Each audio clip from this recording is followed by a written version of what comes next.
রাহমাতুল লিল আলামিন হুজরা শরীফ থেকে প্রচন্ড শীতের মধ্যে বের হয়েছেন, এমনি তাকায়া দেখে একজন বাঁকা হয়ে দাঁড়াইছে, সোজা হয়ে দাঁড়াতে পারে না, কাপড় এইভাবে ধরে রেখেছে, দাঁড়ায় বলেন আসসালাতু ওয়াসসালামু আলাইকা ইয়া রাসূলুল্লাহ। আল্লাহ নবী বলেন, কে রে তুমি এত গভীর রজনীতে আমাকে সালাম দিচ্ছ? আল্লাহ নবী যেই মাত্র জিজ্ঞাসা করলেন, উনি ডাকতে, হুজুর আপনি কি আমাকে চিনতে পারেন নাই? আমি আব্দুল্লাহ। আল্লাহর নবী বলেন, কোন আব্দুল্লাহ? ওগো নবীজি, কিছুদিন আগে ইসলাম ধর্ম গ্রহণ করেছি, আমার নাম ছিল আব্দুল উজ্জা, আমি আপনার নামটা পরিবর্তন করে আব্দুল্লাহ রেখেছেন, আমি সেই আব্দুল্লাহ। বলেন, আমার আব্দুল্লাহ তো ধনী বাপ চাচা, তার বাপ চাচা ধনী ব্যবসায়ীর ছেলে, সকাল বিকাল কাপড় পরিবর্তন করে আসতো। আজকে তো দেখা যায় গায়ে কাপড় নাই, একটা কাপড়ের টুকরা পরিধান করা, সোজা হয়ে দাঁড়াতে পারে না, তার লজ্জাস্থান খানি হয়ে যায়, হাত দিয়ে ধরে রাখছে কোনো হামে কাপড়ের টুকরা।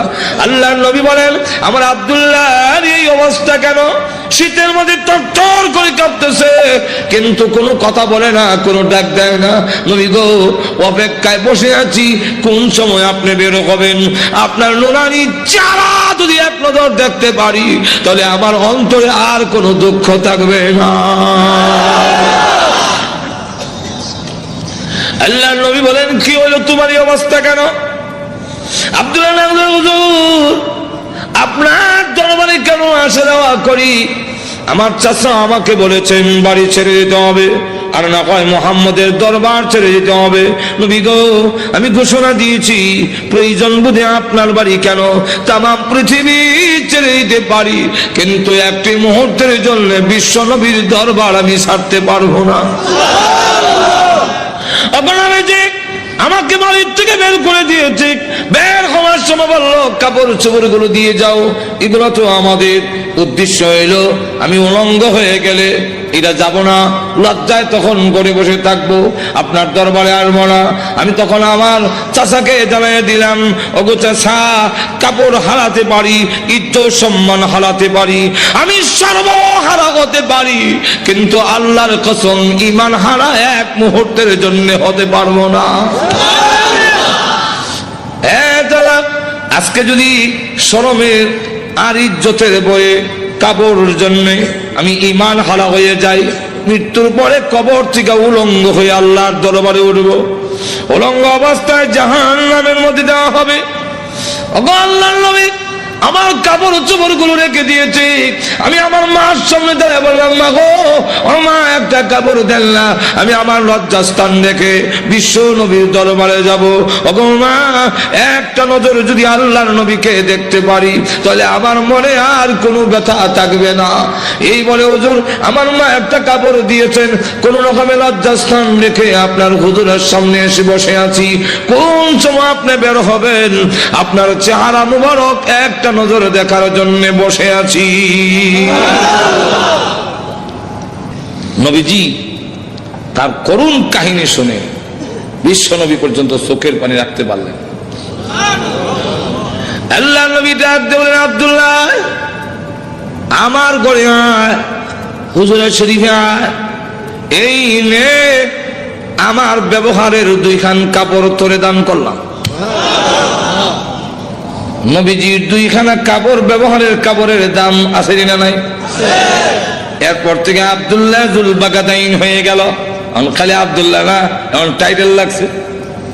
আল্লাহ নবী আব্দুল্লাহ বল, তোর কোন আকাঙ্ক্ষা আছে নি?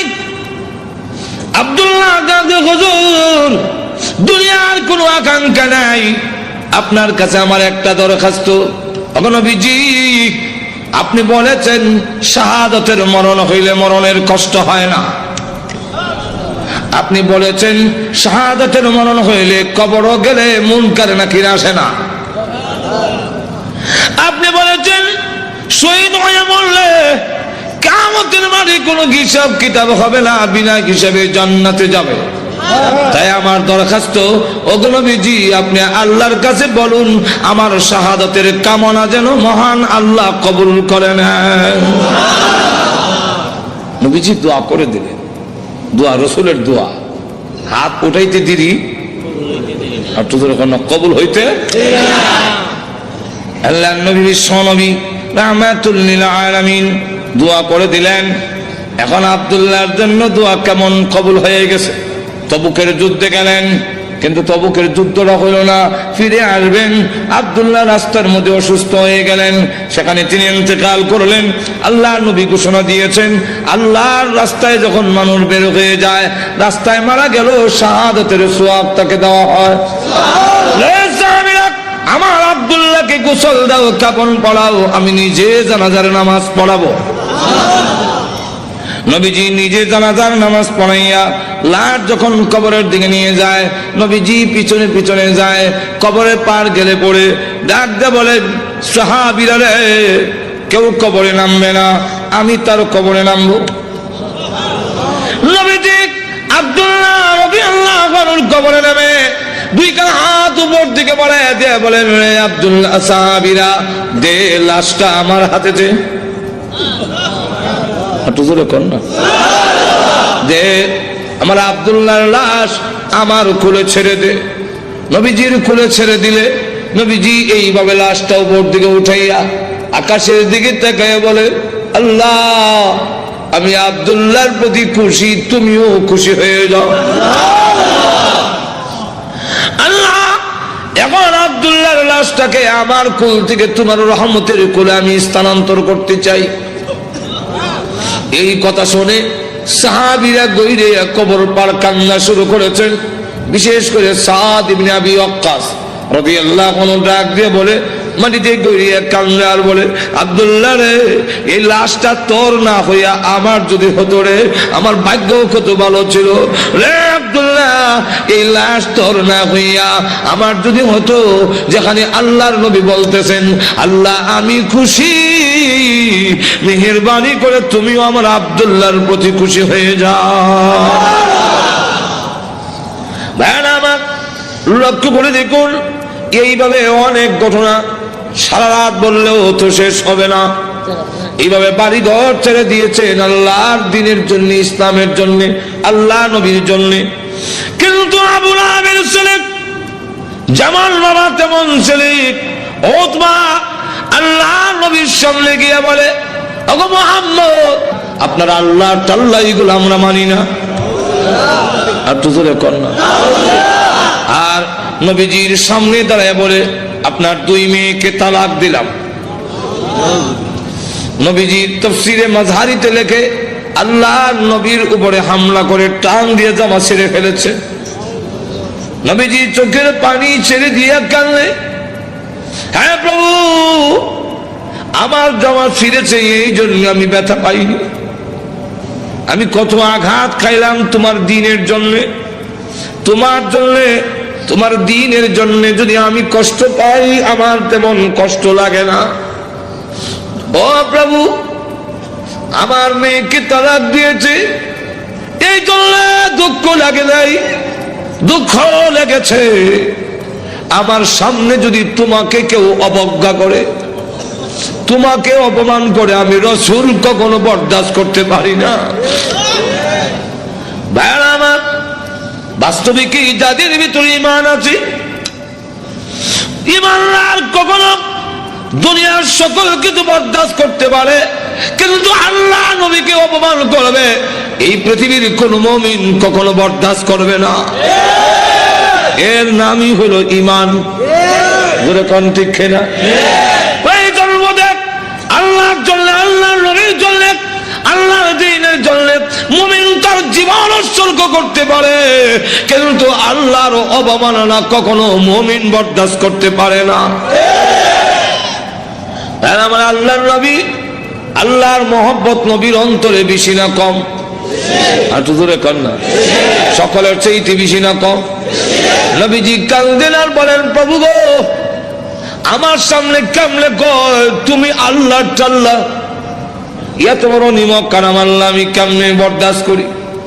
আল্লাহ ডাক দেওয়ার, নবী গো, আমি বানাইছি, নিজের সন্তান যদি নিজের দারিদ্র্য টান মারে দুঃখ লাগে না? না লাগে? নিজের সন্তান যদি কিল মারে খাবলায় কষ্ট লাগে না? আপনার কষ্ট লাগে না, কিন্তু দেখবেন আপনার মা এই জিনিসটা বরদাস্ত করবে না। আপনার ছেলে আপনাকে যদি দাড়ির ধরে টান মারে আপনার কিন্তু কষ্ট লাগে না? আপনার যদি খাবলা মারে আপনার কষ্ট লাগে না? মাথা সোজা করে টানে আপনার কষ্ট লাগে না? লাত্তি মারে কষ্ট লাগে না? কিন্তু আপনার মা যদি দেখে তখন বরদাস্ত করে না। দেখি তাহলে আল্লাহ ডাক দিয়ে বলেন, আমি বানাইছি মানুষ, এই মানুষ যদি আমার সাথে বেয়াদবি করে, আমাকে গালি দেয়, আমার বিরুদ্ধে বলে, এত আঘাত লাগে না। কিন্তু আমার নবীকে যদি কেউ কিছু কয়, আমি আল্লাহ বরদাস্ত করি না। আমার নবীর বেয়াদব আমি আল্লাহ ছাড় দেই না। আমার নবীর গায়ে আঘাত করলে আমার কষ্ট লাগে। সে পাথর নিয়ে আপনাকে মারতে এসেছে, এই জন্য আমি আল্লাহ আয়াত নাযিল করে জানায়া দিলাম। নবীজি এখন বদদুয়া করেন, আল্লাহ তোমার কুকুর সমূহ থেকে একটা কুকুরের উপরে মুসাল্লাত করে দাও, ছড়ায়া দাও। আল্লাহ আবু লাহাবের ছেলে উতবার উপরে তুমি কুত্তা লাগায়া দাও। আল্লাহ নবীর দোয়া হোক বদদুয়া হোক, জবান থেকে বের হতে দেরি হয়, আল্লাহর দরবারে তা কবুল হইতে একটা মিনিট দেরি হয় না। আর না হয় উমর যেখানে তরবারি নিয়ে গেলেন নবীকে মারার জন্য, ঘুরে গেল আর একদিকে, ঘরের কাছে গিয়ে শুনে, সামনে গিয়ে শুনলো যে তোমার বোনের জামাই মুসলমান হয়ে গেছে। সেখানে গিয়ে যখন ঘরের সামনে দাঁড়াইছে, শুনে ঘরের ভিতর থেকে কোরআনের আওয়াজ আসে। হ্যাঁ, কিসের আওয়াজ? আস্তে আস্তে পড়তেছে, আউযু বিল্লাহি মিনাশ শাইতানির রাজীম। উমরকে কি পড়ে কলজা দিছিল না? বিসমিল্লাহির রহমানির রহিম।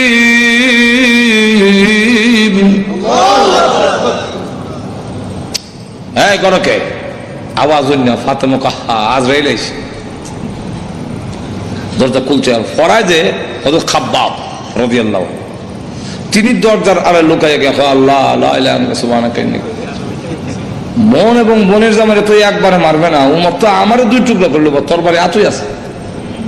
দরজার আড়ালে লুকাইয়া খালি খতমে নুস পড়ে। উমর ঢুকে তার বোনরে দিল এক থাপ্পড়, বোনের জামাইরে থাপ্পড় খাইয়া উল্টে গিয়ে বসছে।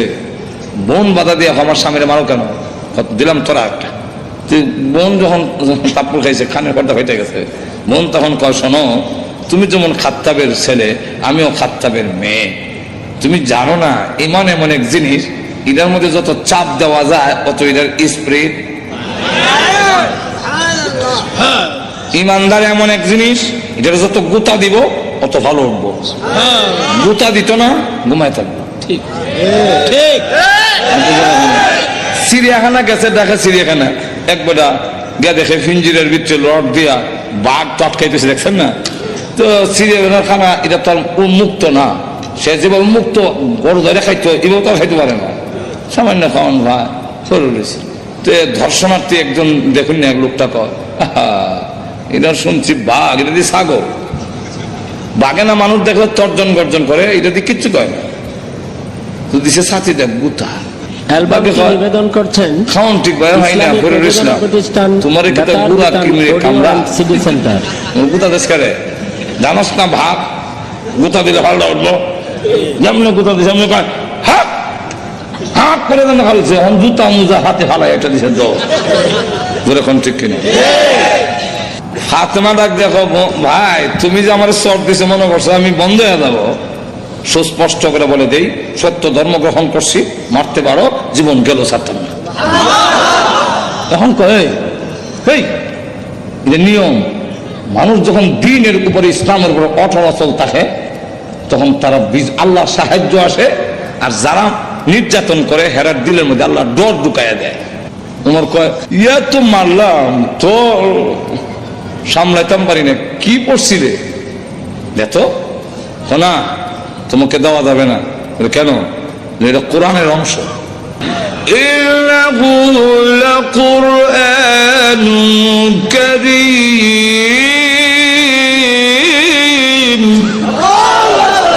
ফি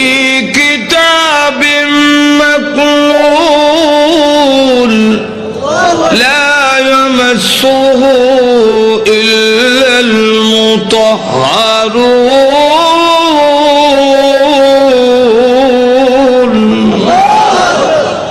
সম্মানিত কোরআন লোহে মাহফুজে সংরক্ষিত, এটা স্পর্শ করা যায় না অপবিত্র অবস্থায়। তখন কি করতে হবে বলে গোসল করে আও, কাফেররা তো মুত্তা পানি লয় না, তুমি মুত্তা পরিষ্কার হয়ে আও দিছে। এখন বেড়াইছে কোরআন পড়ে তাহা মা আনজালনা আলাইকাল কুরআন লিতাশকা। বর্তমান ওই আয়াত পর্যন্ত গেছে ইন্নানি আনাল্লাহু লা ইলাহা ইল্লা আনা ফা'বুদনি।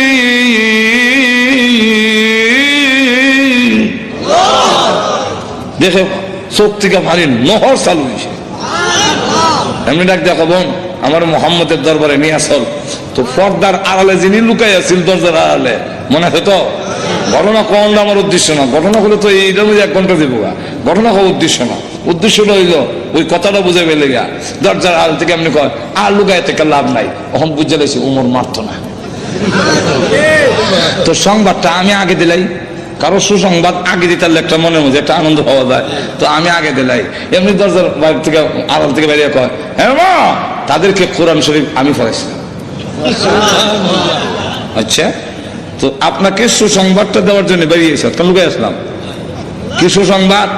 বলে দারুল আরকাম গোপন ঘাঁটি, যেখানে দিন প্রচার করা হয় লুকাই লুকাই এখান থেকে, যার নাম ছিল দারুল আরকাম।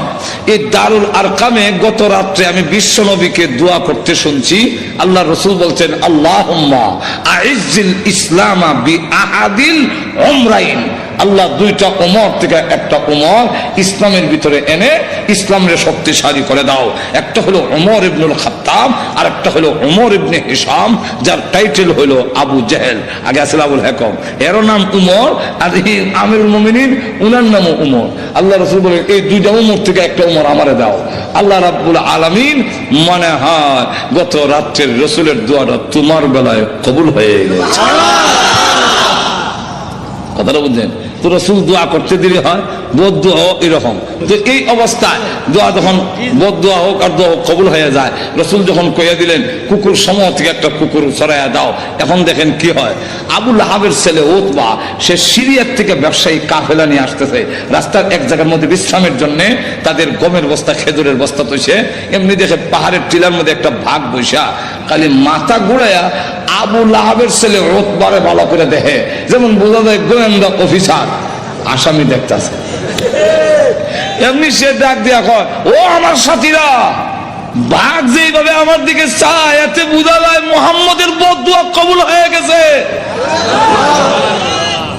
তো রসুল তো বলছিলেন কুকুর, এখন তো বাঘ, উল্টা দি না, উল্টা না, রসুল কুকুর দিয়া বাঘই বুঝাইছেন।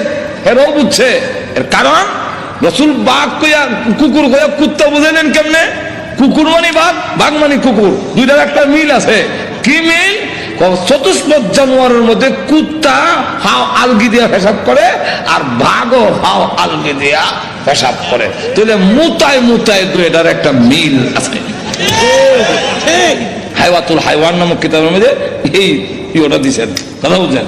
এখন আসুন, তাহলে দেখা গেল এই অবস্থায় সকলে আপনি আমাদের ছেলে, সর্দারের ছেলে, আপনার সিকিউরিটির ব্যবস্থা আমরা করব। আপনি ভয় পাচ্ছেন কেন? সিকিউরিটি তারা করবো। সিকিউরিটি কত সিকিউরিটি বন্ধ করলে খারাপ হিসেবে যায়, লোক নাই, মানুষ নাই, এরকম বহুত ঘটনা। আঠোজোর এখন না গজব আসবার হইলে ফিরাইতে পারে না। এমন দেখা গেল সিকিউরিটি দিব, তখন তারা সব গমের বস্তা বুঝলেননি আর খেজুরের বস্তা একখানে একত্রিত করে একটা উষা পাহাড়ের টিলার মতো মানে সেখানে জায়গা করে দিয়ে বলেন আপনি সেখানে ঘুমান, আমরা নিচে ঘুমাবো। বাঘের নিয়ম হইল আগে যারে পায় তারে খায়, তা আমাদেরকে খেয়ে না মেরে খাবে, এর আগে তো না।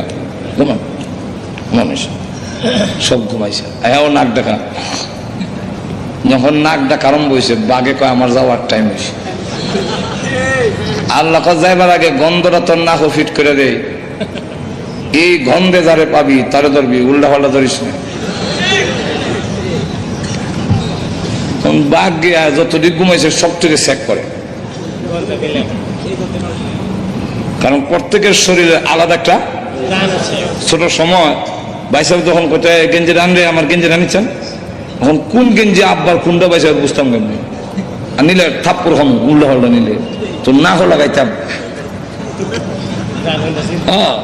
না করে লাগাই বুঝতাম এটা আব্বার গেঞ্জি, এটা বাইসাবের গেঞ্জি, গন্ধের শরীরে একটা গন্ধ আছে না। তো বাঘে গিয়ে সবচেয়ে চেক করে গন্ধ তো মিলে না, আমার আসামি কো মাথা ঘুরাই দেখে বস্তার ঘুরে একটা ঘুমায় নাক ডাকাইতেছে, তাহলে এটা দেখে ফেলি লাভ দিয়ে বস্তার ঘুরছে, ওইটা নাক লাগাইতে পারে, এই যে আমার আসামি বলা হচ্ছে। নিচে নিয়া মাথা এখানে, পা এখানে, হাত এখানে, নারী বুড়ি এখানে, আলাদা আলাদা করিয়া মাছের ভাগার মতো ছড়াইয়া বাঘ আবার গিয়ে টিলাত বৈশা পলক দৃষ্টিতে তাকে দিছে। এরা ঘুম থেকে উঠতে যখন চিৎকার দিবে, আমি আনন্দ করব, আল্লাহ এবং নবীর দুশমন রে আমি খতম করেছি। এরা সিকিউরিটি দিও, সিকিউরিটি আমাদের শেষ করে ফেলেছে, আমি করছি।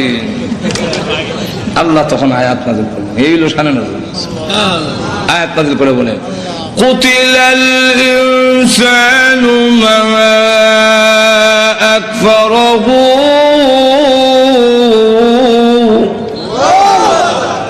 মানুষ ধ্বংস হয়েছে নি, আর তো এখন রক্ষা করতে পারছে?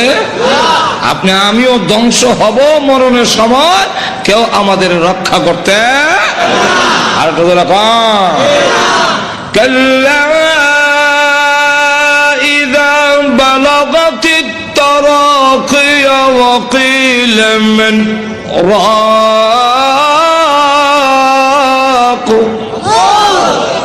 তখন কন্ট্রোল হইতে জানা আসবে, কেউ রক্ষা করতে পারবে না। আল্লাহ তখন আয়াত নাযিল করে বলেন কুতিলাল ইনসান, মানুষ ধ্বংস হোক, মানুষ বড় অকৃতজ্ঞ। এখন আল্লাহ এক একটা নিয়ামতের কথা তুলে ধরে বলেন, তুই যে অতিকৃতজ্ঞ হইলে একটু চিন্তা করলি না? মিন আইয়ি শাইইন খালাকা, তুই কিসের তৈরি, তোরে কি দিয়ে বানানো হইলো? এটার জবাব আমরা দিতে পারবো না, কারণ আমি জানি না তুই কি দিয়ে বানিয়েছেন।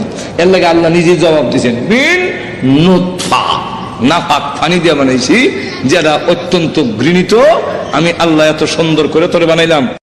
ওই আবু লাহাবের স্ত্রী গড়ে গড়ে দিকে বলে, তোমরা কারা গো?